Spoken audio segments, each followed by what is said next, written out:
Ceci est un livre audio autogénéré par Google.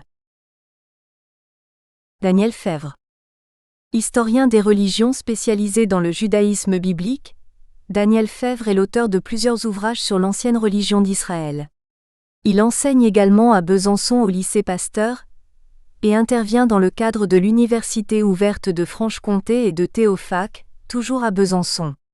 Il a dirigé le séminaire de recherche à Dijon, qui a abouti à la rédaction du présent ouvrage. Chapitre 1.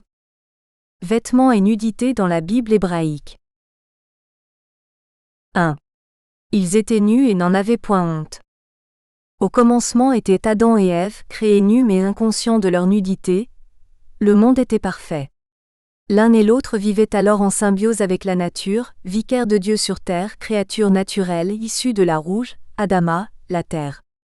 Cette nudité naturelle leur donnait une grande proximité avec les animaux. Elle s'accompagnait d'ailleurs d'un mode alimentaire particulier. Selon toute vraisemblance, le premier couple biblique a été conçu végétarien. Avant la création d'Éden. Elohim dit : « Je donne pour vous toute herbe portant semence sur toute la surface de la terre ainsi que tout arbre pourvu de fruits et portant semence, ce sera pour vous votre nourriture. » Genèse 1, 29. Après la création d'Éden.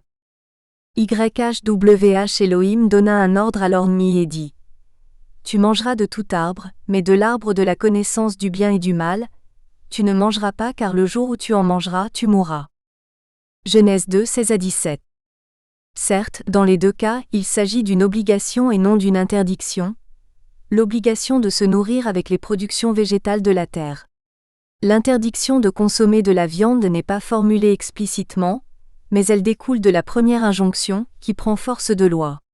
L'homme et la femme semblent donc vivre dans un état de nature, si l'on ose avancer ce terme, qui ne les distingue pas foncièrement des animaux. Comme eux d'ailleurs ils vivent totalement nus, sans que leur pudeur en soit mise à mal. Cet état tranche singulièrement avec ce que l'on connaît des coutumes vestimentaires en vigueur parmi les différentes populations du Proche-Orient ancien. Les conditions de vie de ce couple peu ordinaire trouvent des équivalents remarquables dans la littérature mythologique suméro-babylonienne, avec les mêmes ambivalences. Nous pouvons illustrer ces ressemblances par deux textes différents, qui montrent deux états particuliers de l'humanité primitive tels qu'on se la représentait sur les rives des deux fleuves.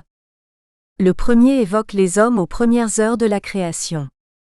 Lorsque sur les montagnes de l'univers, An mit les Hanouna au monde, il ne mit pas du même coup au monde ni ne fit apparaître Ashnan, ni ne produisit dans le pays les fils du tout, ni ne lui prépara de métier à tisser.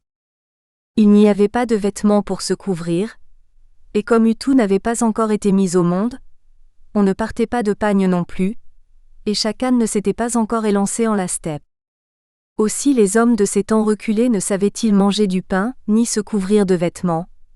Ils allaient et venaient tout nus, se nourrissant d'herbage comme le font les moutons, et ne buvant que l'eau des fondrières. Prologue du tournoi céréales contre menu bétail. Le deuxième fait un état de l'humanité post-diluvienne, qui est un retour à l'humanité primitive.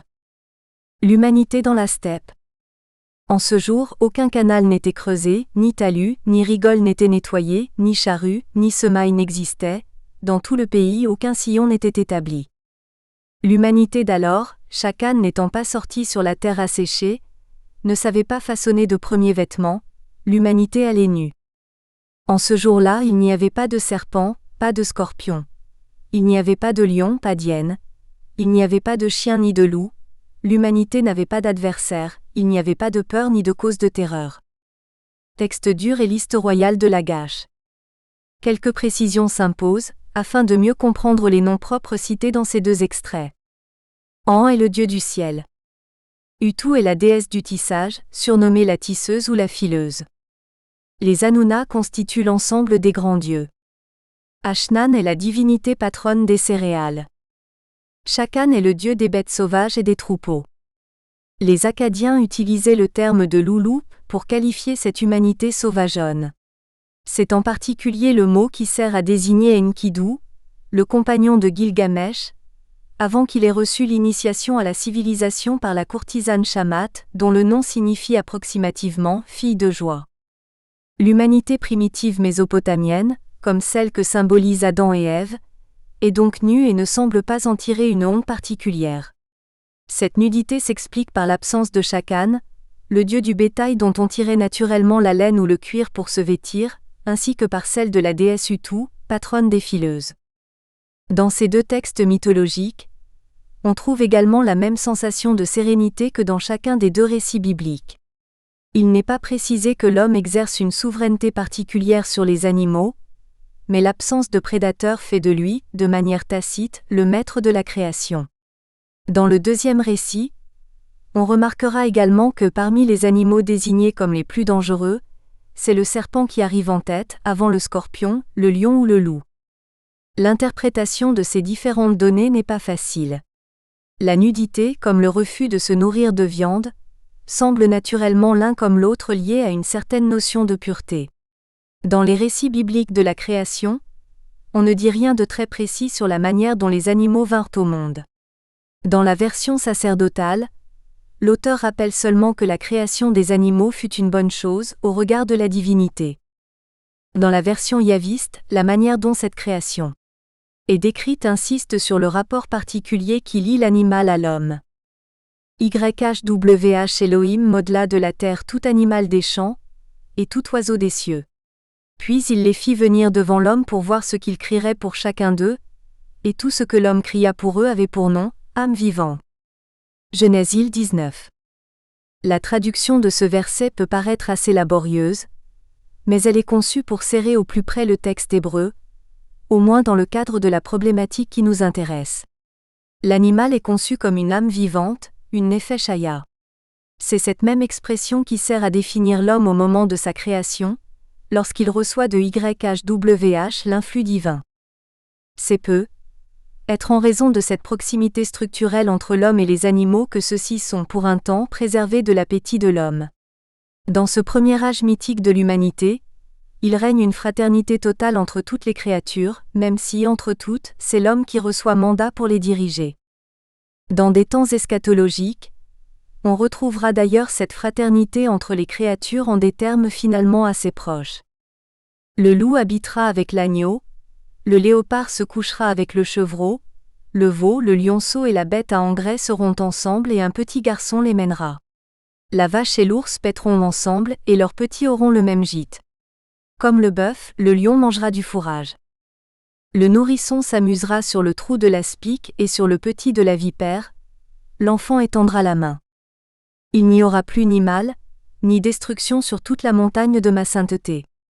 Isaïe 6-9. Cette description d'une humanité apaisée et revenue vers le paradis après le jugement dernier s'inspire certainement d'une manière de considérer le jardin d'Éden. Toute forme de violence en est éradiquée, non seulement entre les hommes mais également à l'égard des animaux. En consommer la chair supposerait de les mettre à mort, donc d'exercer sur eux une violence, comme utiliser leur peau pour en faire des vêtements. L'état de nudité équivaut donc à une forme de posture politique à l'égard du monde, que l'on pourrait globalement qualifier de non-violence. C'est une occupation harmonieuse de la terre. La nudité de l'homme n'est différente de celle de l'animal que sur un point.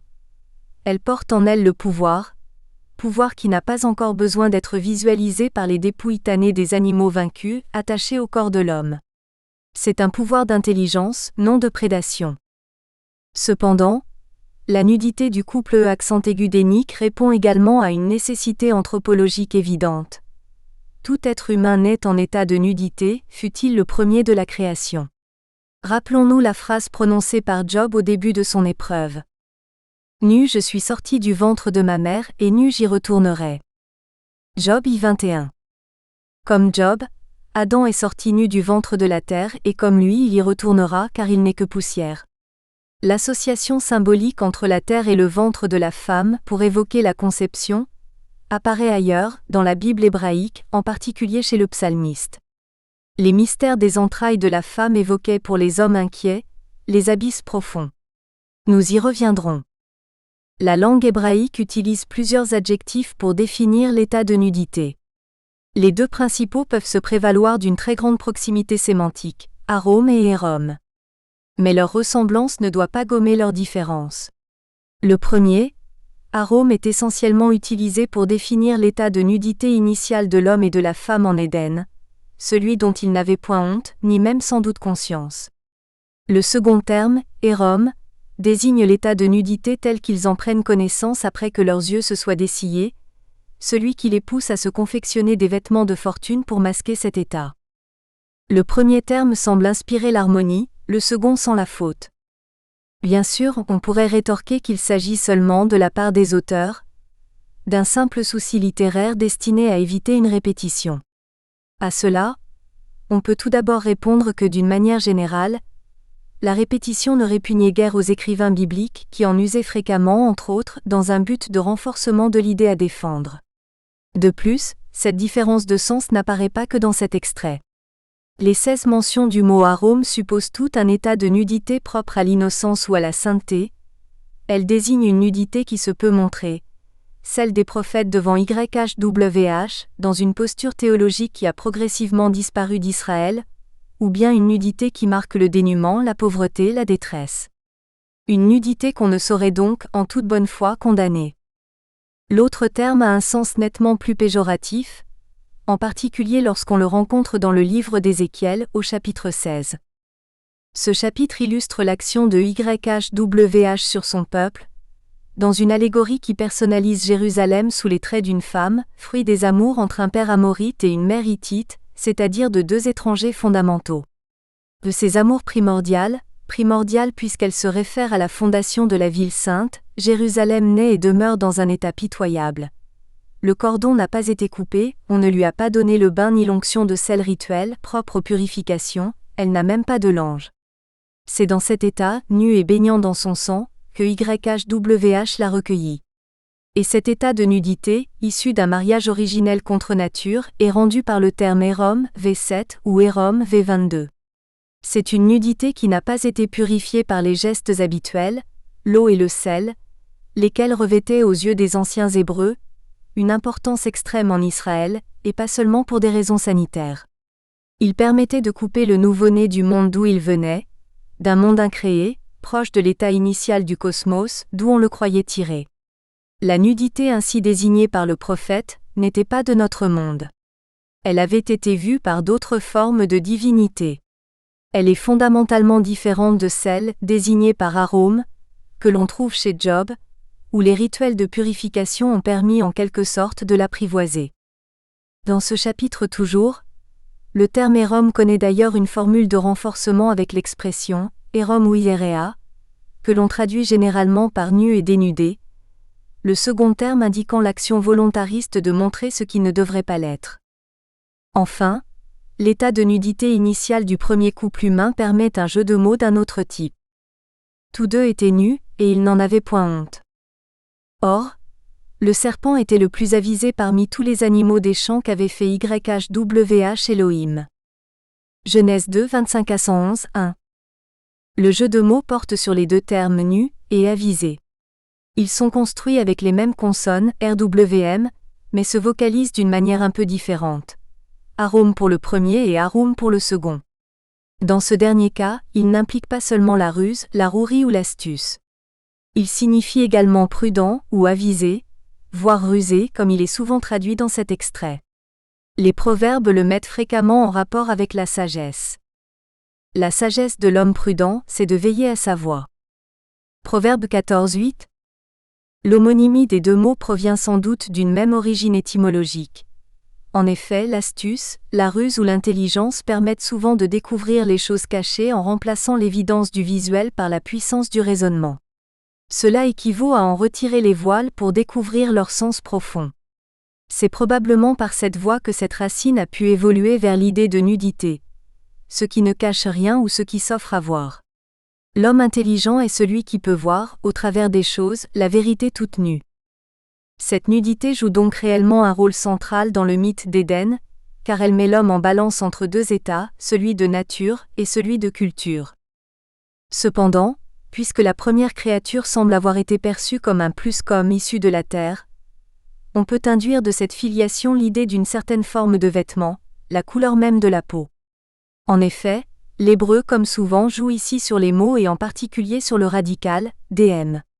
Rappelons qu'il est à l'origine du mot Adama, terre, et qu'il a donné le mot A accent circonflexe D à accent circonflexe M, homme. Mais le sens premier est un radical verbal servant à désigner l'état d'être rouge, ou toutes les variantes de couleurs issues du rouge, rose, roux, brun. Ainsi peut-on louer la belle couleur rouge des nazirs et voir la tendre soulamite du Cantique des Cantiques évoquer sans doute en rougissant, le corps rose ou brun de son amant. C'est plus qu'une vue de l'esprit car cette couleur rouge ou plutôt brune n'est pas qu'un simple élément naturaliste. C'est la couleur de la terre divinisée, Adama.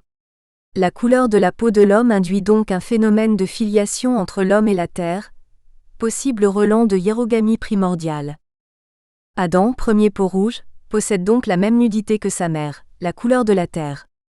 Ce n'est sans doute pas un hasard que la nudité de l'homme devienne inconvenante, dès lors que la terre est couverte par la végétation, avec la création du jardin d'Éden.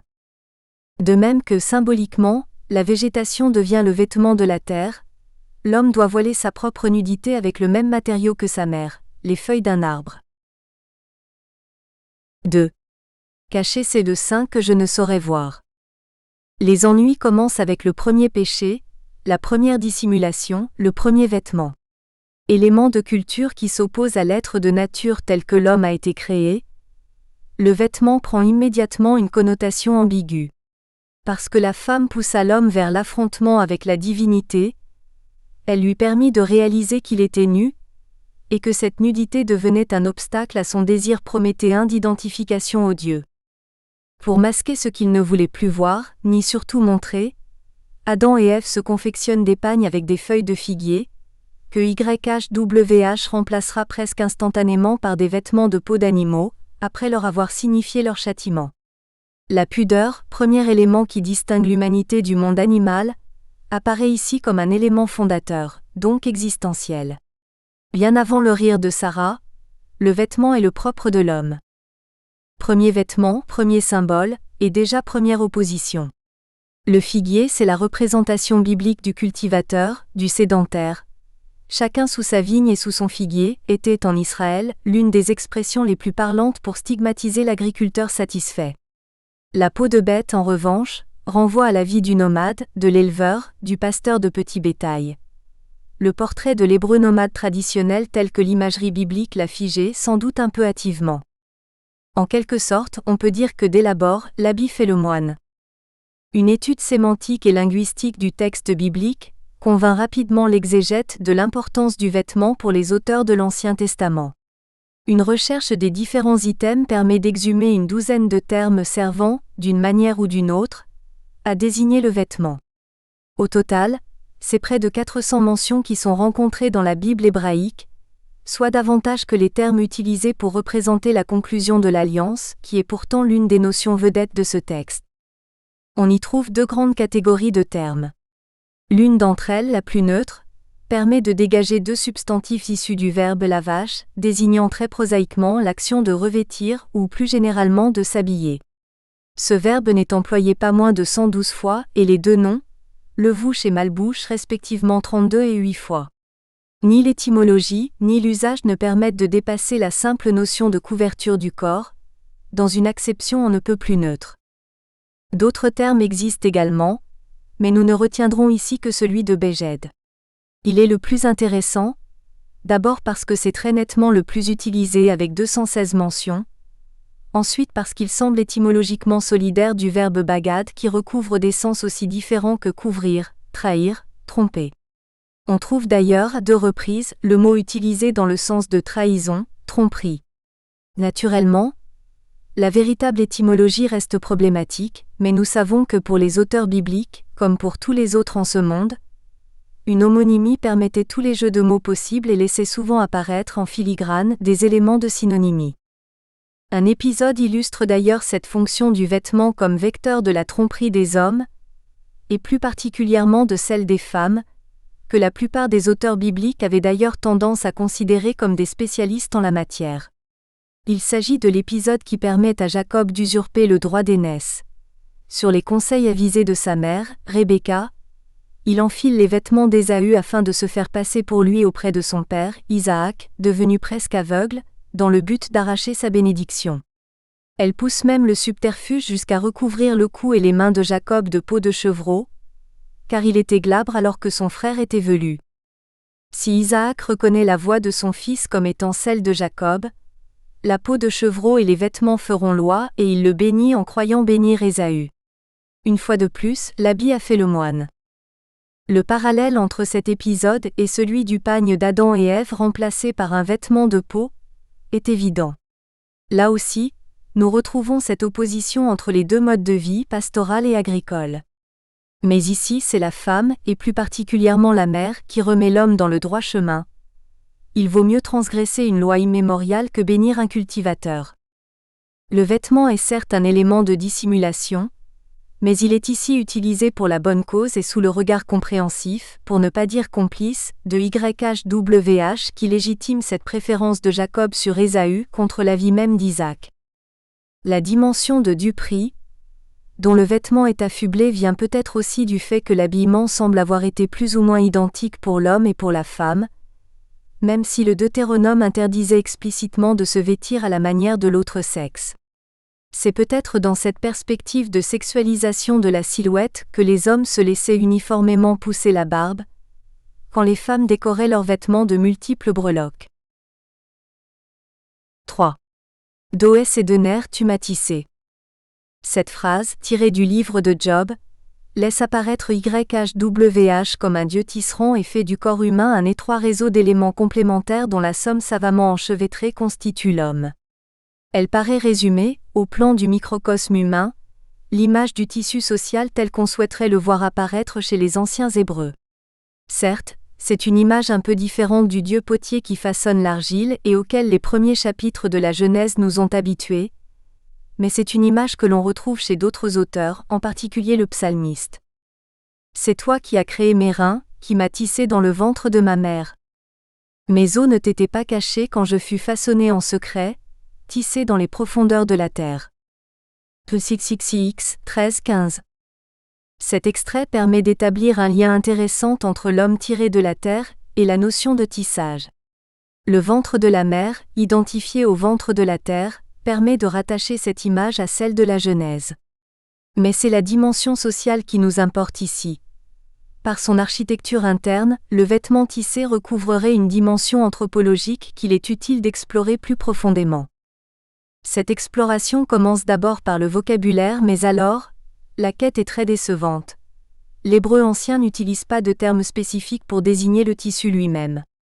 On trouve bien 4 termes servant à désigner des étoffes, mais ceux-ci sont toujours utilisés dans un sens très spécialisé. Ils servent essentiellement à désigner des étoffes précieuses.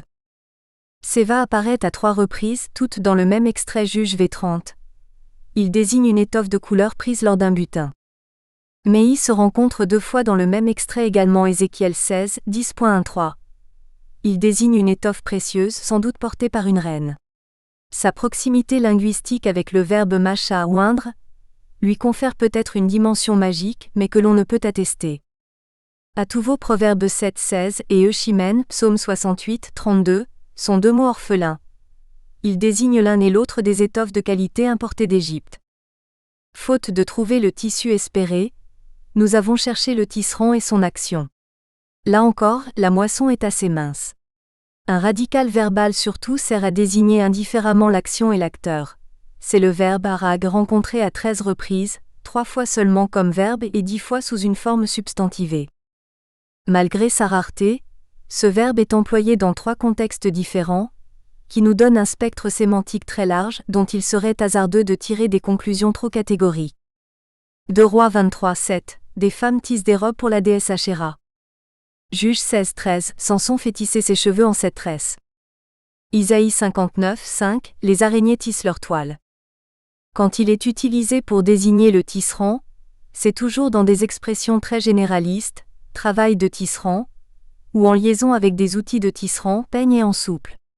Il apparaît le plus souvent dans les récits de l'Exode, lorsque les différents artisans s'attachent à construire la tente du rendez-vous, Exode 16 à 39. Un autre verbe vient dans les mêmes extraits et à 8 reprises, compléter l'action des tisserands, c'est rakam. Il a le sens de brocher ou broder, et il est généralement traduit par brodeur ou brocheur. Il a également servi à construire le nom de rikma, servant à désigner une étoffe bigarrée venue d'Égypte, naturellement. Quand il apparaît comme verbe en revanche, c'est dans le cadre cité plus haut de Psaume CXXXIX 15, l'homme tissé dans les profondeurs de la terre. Cette action nous amène naturellement à l'extrait de Job, qui a servi de titre à ce chapitre. C'est le verbe « sakak » qui est utilisé pour définir le tissage divin autant que chirurgical. Là encore, c'est la déception. Ce verbe, rencontré à 20 reprises, a généralement le sens de protéger, de masquer de différentes manières. Dans l'extrait qui nous intéresse, si le sens de tisser est admis par la plupart des traducteurs, nous pouvons tout à fait comprendre sur un plan formel la traduction de Chouraki qui rend ce verbe par le français couvrir, une hypothèse d'autant plus solide que celui-ci figure dans l'expression hébraïque couvrir ses pieds, une formule très euphémisée pour désigner à l'époque la discrète mais nécessaire manière de satisfaire ses besoins naturels. Mais la phrase qui nous intéresse, pour être mieux comprise, doit être rendue dans un ensemble littéraire élargi. Souviens-toi que tu m'as fabriqué avec de l'argile, et qu'en poussière tu me feras retourner. Ne m'as-tu pas fait couler comme le lait, écaillé comme le fromage? De peau et de chair tu me vêtis et d'os et de nerfs, tu me tissas. Vie et attachement tu m'accordas, et ta bienveillance a préservé mon souffle. Job X 10-12. On le voit, Job fait un peu la synthèse des différentes traditions quant à la représentation que l'on pouvait se faire de la divinité. Dieu potier, Dieu tisserand et même la curieuse image d'un Dieu fromager, inspirée bien sûr de la relative similitude organique entre le lait et le sperme.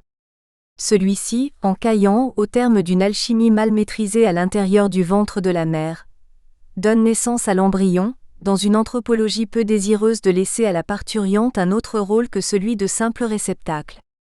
Pour ce qui nous intéresse ici, il est sûr que c'est la proximité dans la première stique du verbe lavash, vêtir, qui justifie la traduction du second verbe par tisser. À l'évidence, l'homme apparaît ici comme le fruit d'un travail de tisserand, d'autant que ce travail se déroulait dans les profondeurs du ventre de la femme. D'une manière plus générale, c'était d'ailleurs aux femmes qu'était dévolu ce type d'activité au sein de la cellule familiale. Ce n'est que plus tard, au moment de l'urbanisation, qu'on verra se constituer des quartiers de tisserands. Au plan anthropologique, l'action du tisserand sert également à symboliser la vie humaine. Job se plaint que ses jours ont couru plus vite que la navette du métier, et Ézéchias se lamente d'arriver au bout du rouleau de sa vie. Or, si le but avoué de ce développement sur le tissu était naturellement de trouver au travers des termes qui le désignent, l'indice de représentation symbolique du tissu social, l'opération tourne court. Certes, on peut toujours tempérer cet échec en évoquant cette même injonction, rencontrée sous une forme presque identique dans les deux codes lévitiques et Deutéronomie. Ne porte pas de vêtements hybrides, de deux espèces différentes. Lévitique 19-19. Ne t'habille pas d'un tissu hybride de laine et de lin. Deutéronome 22-11. Ces prescriptions ont pour but de préserver la pureté de toute chose. Ils s'accompagnent d'autres interdictions de même type, accoupler un âne avec un bœuf ou ensemencer son champ de deux espèces différentes.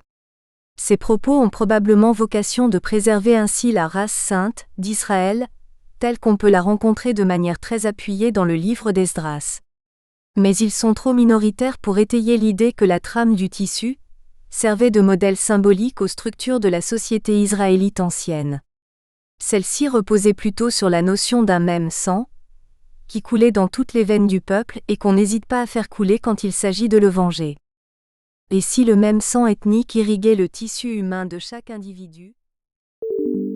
Nous espérons que vous avez apprécié cet aperçu. Pour continuer à écouter ce livre audio sur Google Play Livres, utilisez le lien dans la description de la vidéo.